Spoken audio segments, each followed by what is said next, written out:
आपने देखा पाकिस्तान कटोरा लेकर विभिन्न देशों से दोस्ती गांठने की कोशिश में जुटा हुआ है, लेकिन मुल्क दर मुल्क पाकिस्तान को धुतकार मिल रही है। कटोरा खाली का खाली है। और दूसरी तरफ अमेरिकी राष्ट्रपति डोनाल्ड ट्रंप भी अपने दोस्तों की परीक्षा ले रहे हैं, दोस्तों से बेशकीमती गिफ्ट मांग रहे हैं। फर्क सिर्फ ये है कि पाकिस्तान की झोली खाली है, उसके हाथ में कटोरा है, लेकिन दोस्तों के बेशकीमती तोहफों से ट्रंप का परिवार मालामाल हो गया है।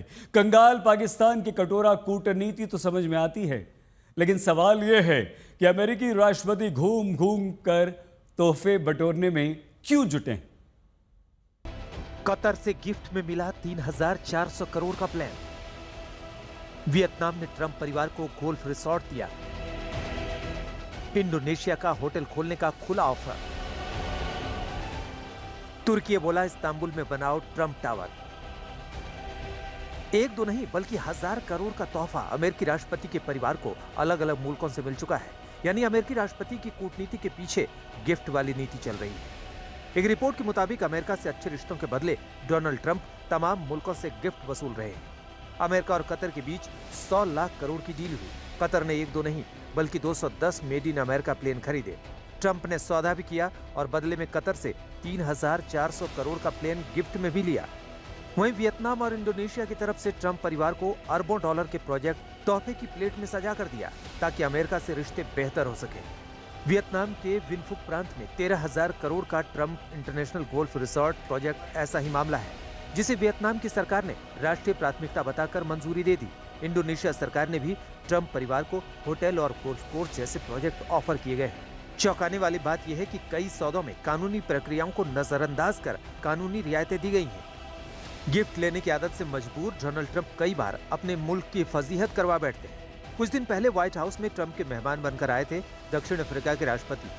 बातों बातों में दक्षिण अफ्रीका के राष्ट्रपति सिरिल रामफोसा ने ट्रंप के तोहफे वाली आदत पर तंज कसा था।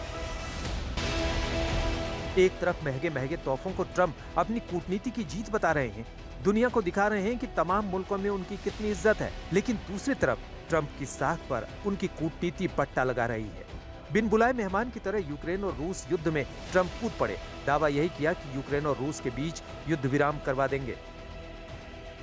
यहां तक कि पुतिन से फोन पर 2 घंटे बात की, लेकिन ट्रंप की कूटनीति पूरी तरह फेल हो गई, क्योंकि युद्ध विराम तो छोड़िए, यूक्रेन ने रूस के राष्ट्रपति पर ड्रोन से हमला करवाया, जिसमें वो बाल बाल बच गए तो रूस ने यूक्रेन पर हवाई हमले किए।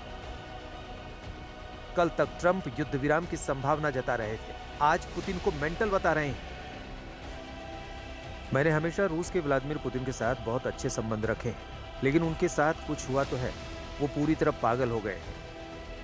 ये वही ट्रंप हैं जो चंद दिनों पहले तक यूक्रेन और रूस के बीच युद्ध विराम से पहले ही अपनी पीठ थपथपाने में लगे थे। दुनिया भर में घूम घूम कर अपनी ताकत का ढोल बजा रहे थे, लेकिन ट्रंप का ढोल तो फटा निकला। दोस्ती अब दुश्मनी में बदल गई। तभी तो ट्रंप ने रूस पर नए प्रतिबंध लगाने की धमकी दे डाली, लेकिन पुतिन ने भी साफ कर दिया है, किसी धमकी से डरने वाले नहीं। भारत और पाकिस्तान संघर्ष के दौरान भी ट्रंप को मुंह की खानी पड़ी। सीज फायर का क्रेडिट लेने की हड़बड़ी में गड़बड़ी कर बैठे। दावा किया कि भारत और पाकिस्तान के बीच सीज फायर करवा दिया, लेकिन ट्रंप के दावे की पोल बहुत जल्द खुल गई। बस फिर क्या था, ट्रंप अपने बयान से पलट गए, क्योंकि भारत ने युद्ध विराम वाले दावे की हवा निकाल दी। पाकिस्तान दुनिया भर में तनाव कम करने के लिए गुहार लगा रहा था, और बुरी तरह पीटने के बाद इसी मजबूरी में 10 मई की दोपहर को पाकिस्तानी सेना ने हमारे डीजीएमओ को संपर्क किया। तब तक हम आतंकवाद के इंफ्रास्ट्रक्चर को बड़े पैमाने पर तबाह कर चुके हैं। भले ही ट्रंप के परिवार को हजारों करोड़ के तोहफे मिल रहे हैं, लेकिन ट्रंप की नीतियों की वजह से ही अमेरिका के इकबाल पर सवाल उठ रहे हैं। क्या अपनी नीतियों से ट्रंप अमेरिका की धमक को कमजोर कर रहे हैं? आज तक ब्यूरो।